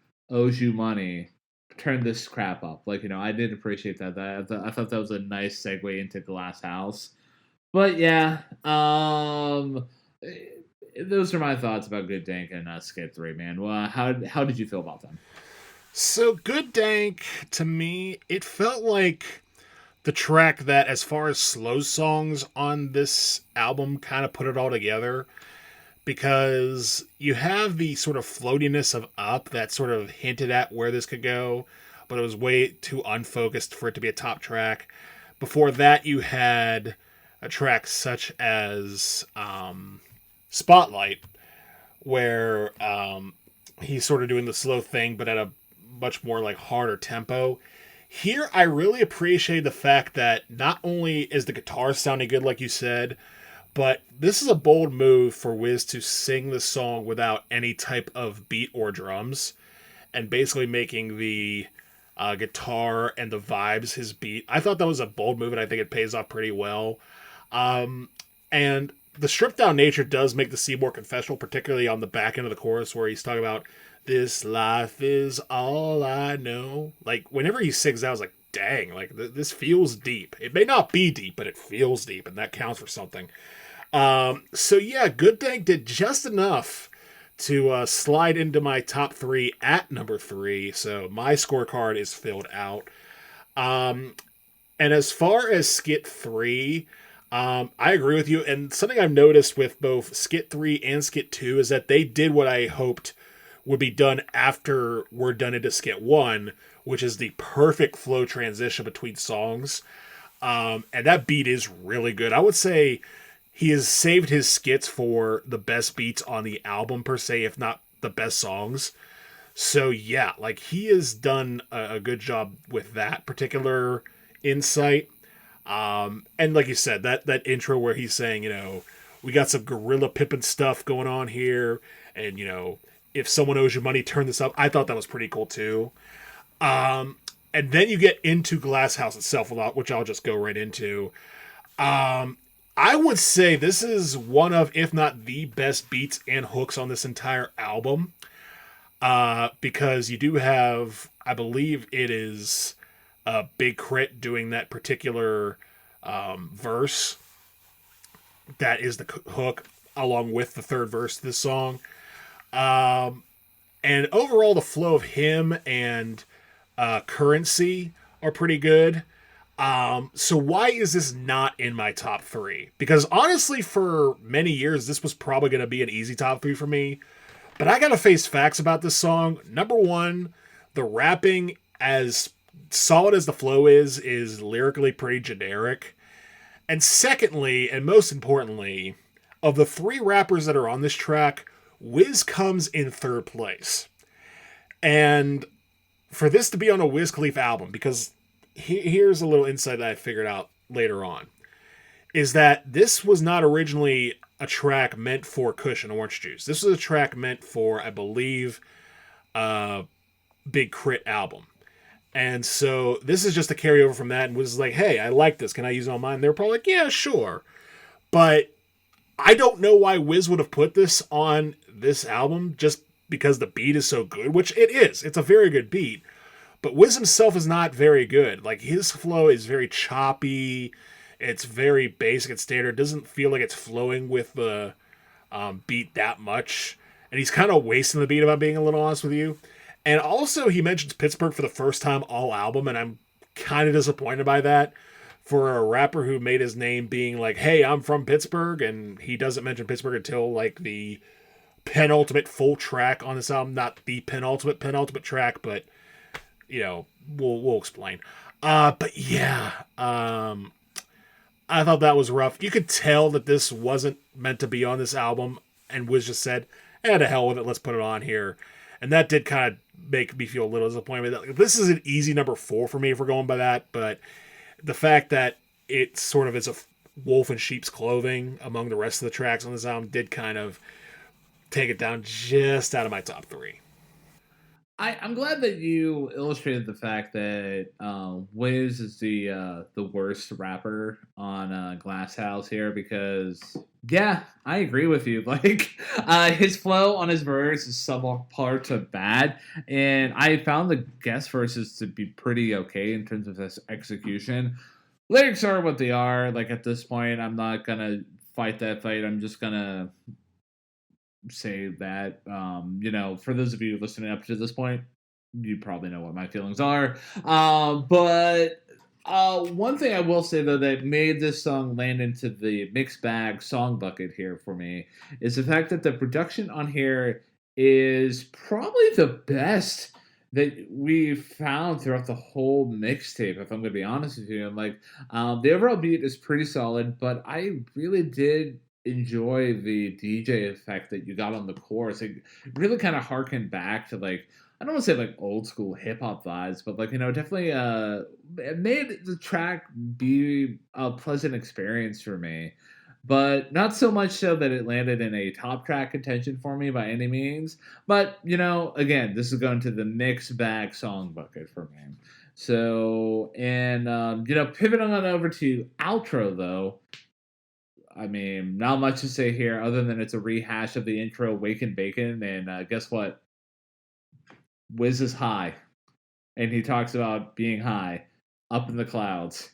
So, yeah, I mean, I will say that um, I will give credit where credit is due. I do like the book ends here, even though this is not the last track off the whole mixtape, but I do like the bookends of like Waken Bacon and outro here being like brother sister here or like twins. But yeah, overall though, Glass House a pleasant surprise, but it did land in a mixed bag song bucket here for me, and I did appreciate what outro had to bring to the table. So Yeah, outro's fine. Like you said, it's pretty much just the bookend of Waken Bacon with just Wiz saying, "Hey, that's a wrap," and you may now feel free to leave if you like to. Which, I mean, for a mixtape, I'm not sure how you pull that off, but that's aside the point.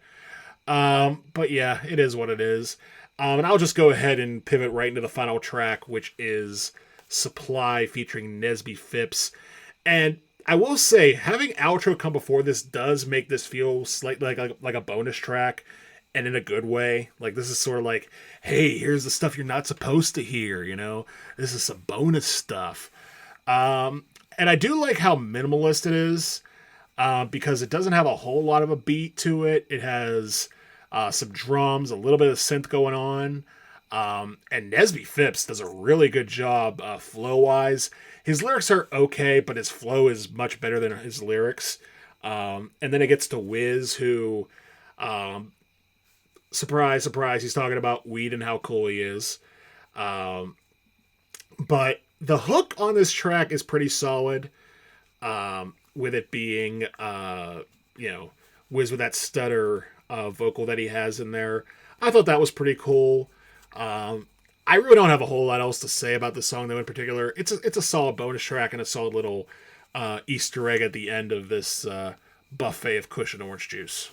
I'm kind of right there with you, like with the feelings of this being like the bonus track or like the hidden track for those of you who remember what hidden tracks were like back in the day. Shout out to you guys. You guys are the real ones out there. But yeah, like this ends off the mixtape, obviously, and for me, it ends off it in a mixed bag song bucket faction here for me, and that bag in that bucket is basically overflowing at this point. But yeah, just a couple details here. I mean, the guest verse here from Nipsey Phipps is decent. I did enjoy it for what it was, and also Wiz's verse is pretty decent too, and his flow's good.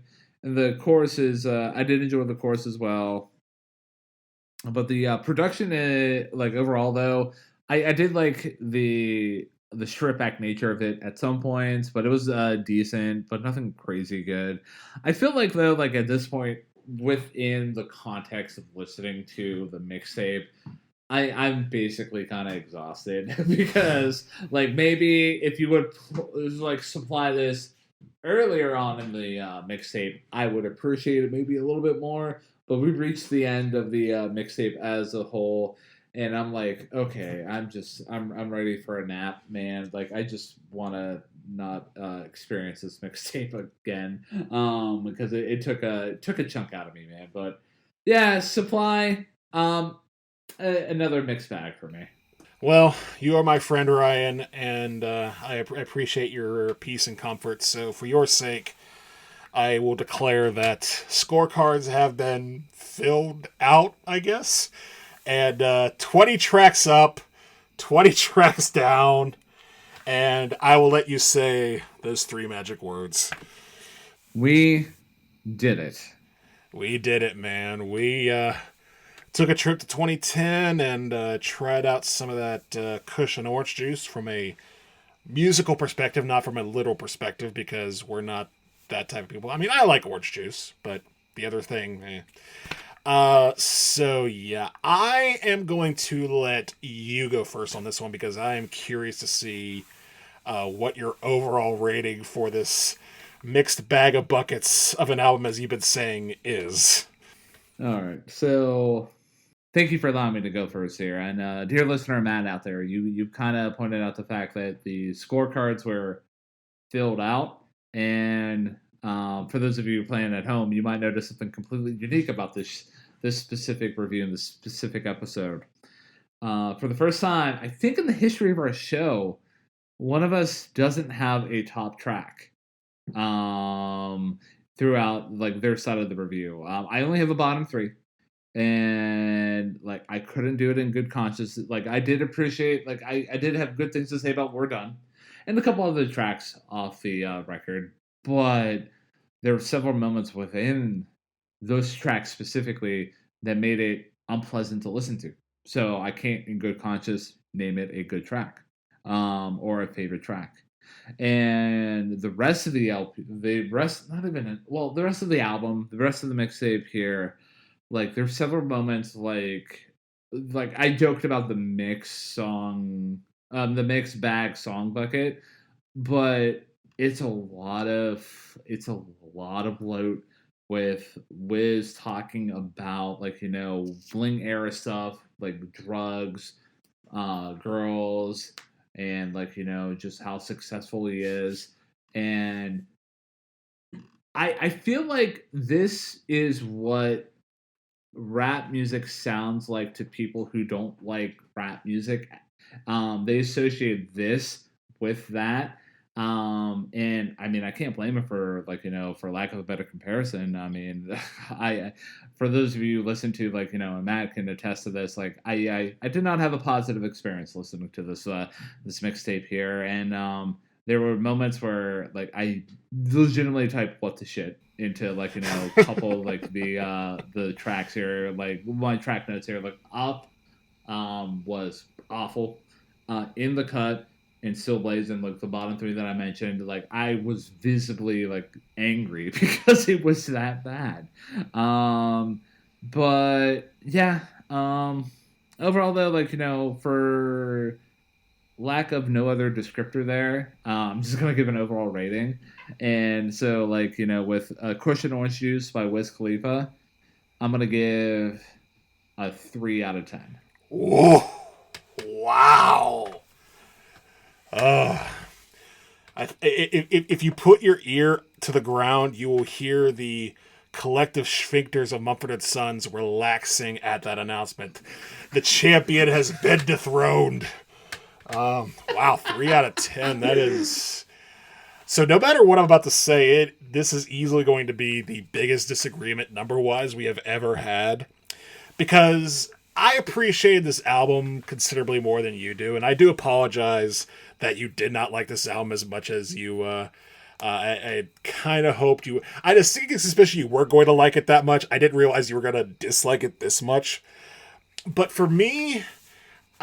Kush and Orange Juice does bring back some pleasant memories of high school, but even now, I can't say it's a perfect album, because let's be honest, it is very repetitive in the lyrical department, and in some ways the musical department, because if you can't forgive Wiz for talking as much as he does about women, weed, fast cars, sipping on Clico, flying in airplanes, making airplanes to smoke weed in.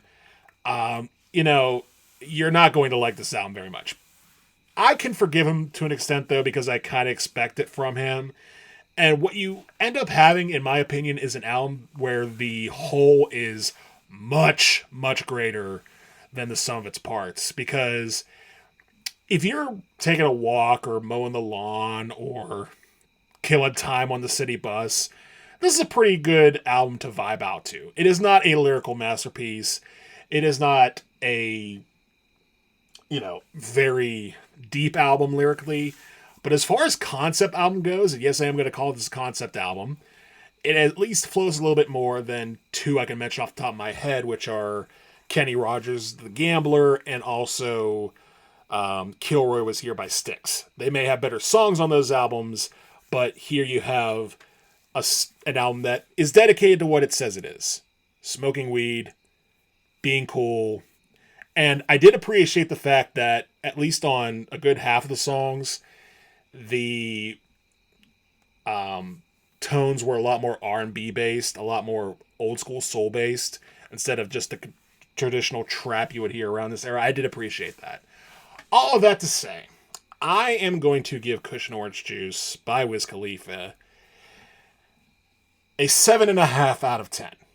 So you're 7.5, and my 3 out of 10 average out to a 5.25 out of 10 because math works for everyone. It represents all sides because, ladies and gentlemen, and for anybody who identifies as anything in between, it's just math. It is what it is, man. So for me, my next album recommendation, which is going to be a funny thing for me to say because, I did not enjoy this mixtape whatsoever. But for those of you who are super Wiz Khalifa fans, you're like, you know what? What would you recommend? Well, dear listener, I'm going to recommend a mixtape by my favorite rapper and yours. Well, not yours specifically, but everyone's favorite rapper, and that is Kendrick Lamar's "Overly Dedicated." And for me, I took a trip down memory lane, experiencing that mixtape here. That mixtape earlier today at work, and yeah, it holds up. You get that sparse production that I hinted at throughout the this review here, which you get with mixtapes. But I did appreciate the flow from Kendrick at several points, and "Ignorance Is Bliss" is always a favorite track of mine, and "HOC" is a good track as well. But yeah, for those of you who are Kendrick Lamar fans and haven't listened to "Overly Dedicated," or are just curious about okay, Ryan, where should I go next? I recommend "Overly Dedicated" by Kendrick Lamar. Excellent mixtape. I'll have to check that out because I do like me some Kendrick.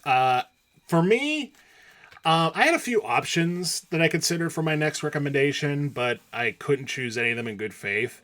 For example, Rolling Papers, which was Wiz Khalifa's first full-length commercial LP after this mixtape, the one that had Fly Solo and Black and Yellow. But I haven't listened to that in forever, and I'm not sure if I listened to the whole thing, so I couldn't recommend that. I could recommend a mixtape for 2012 entitled Cabin Fever, but my thoughts on that mixtape are somewhat similar to your thoughts on this mixtape, which is to say I think that sucks, so I can't recommend that at all. And I also considered giving a listen to the sequel to Kush and Orange Juice, which is Kush and Orange Juice 2, which was just released this year by Wiz Khalifa. But I have not done that yet, so I can't in good faith recommend that. So instead, I'm going to keep it simple and recommend the other album that I had for contention at the end of last episode, and that is the album from this year by Earl Sweatshirt entitled Live, Laugh, Love. An album that I think is very good and does have a lot of similar elements to this album, at least sonically, particularly with the old soul beats and the very vibey flow of it. So yeah, if you liked Kush and Orange Juice, I will point you to Live, Laugh, Love as my next album recommendation. So, dear listeners, to recap, the overall rating that we gave Kush and Orange Juice by Wiz Khalifa was a 5.25 out of 10, which is probably our lowest rated album here, review so far. I would be impressed if it wasn't, but I digress. I recommended Overly Dedicated by Kendrick Lamar. Matthew recommended Live, Laugh, Love by Earl. Don't call him a t-shirt because he wears a sweatshirt. I should revisit that album. I listened to it a couple times, and I threw it into the metaphorical, musical freezer that I described with, television when we did that review. But yeah, man, we did it, man. We did it, man. First of all, I'm sorry. I did not realize how rough this was going to be. But secondly, and this is somewhat good news, at least for me, it is not the lowest average that we have had. It is barely beaten out by the all-timer, which is Pearl Jam, because that was a 5 out of 10, because we both gave those 5s out of 10. So Pearl Jam still stands alone at the very bottom, which is ironic, but don't quote me on that. So yeah, Kush and Orange Juice barely just clears Pearl Jam, but I'm pretty sure I think it's the only one that is that low. But all that aside, I can tell you're done talking about this album, so I will let you push forward with our final piece of business, which is the next album we're going to be talking about. Ryan, where in this mini-series are we going next? So the next journey we're going to be taking in this next miniseries, if I'm not mistaken, the 98th review that we've done. Am I correct on that? I don't think so, because according to my tally, I think we're at episode 95, so I think we're still a little bit of ways away from 98. Okay. Well, we're getting close to the magic 100. But anyways, I'm just gonna pivot on over to the proper talking point there. Last week we talked about the year 1977. We're gonna go back another decade from that and talk about another important year for music, 1967. And we're gonna be talking about two albums that were pretty big in that year, and pretty significant within the canon of classic rock in the 60s as a whole. And the way that I'm going to have you pick between the two albums is I'm going to have you pick a unique instrument that is heard through, well, maybe not heard, but you can hear it in the album. Are you ready? I am ready. The two instruments are the organ or an electric viola. Oh boy. This is one of those rare ones where I know exactly what two albums we're going to be talking about. Oh boy, that's tough. I made it very thinly veiled. So. Yes, very, very thinly veiled. Oh man. You know what? Just because I have a little bit more understanding behind it, I think would make for a better episode. I'm going with the organ. Fair enough, man. Fair enough. So, for those of you who didn't pick up what I put behind that thinly veiled curtain that we didn't tear, but I'm tearing it right now, what's behind curtain number one with the organ is the debut album from the band The Doors. Hell yeah. Self-titled. So that's what we're going to be talking about next week in our review. So I am so fucking excited, man. The Doors were one of my favorite bands growing up. I'm right there with you, man. I do appreciate the fact that we're going to be talking about Jimmy P. Morrison and The Doors next week. And no offense to the Velvet Underground and Nico spoilers, but yeah, I'm ready to talk about The Doors, and I would be safe to say that no matter what our individual thoughts on the album are, that the average rating is going to go up, up, up, up, up, up, We're done.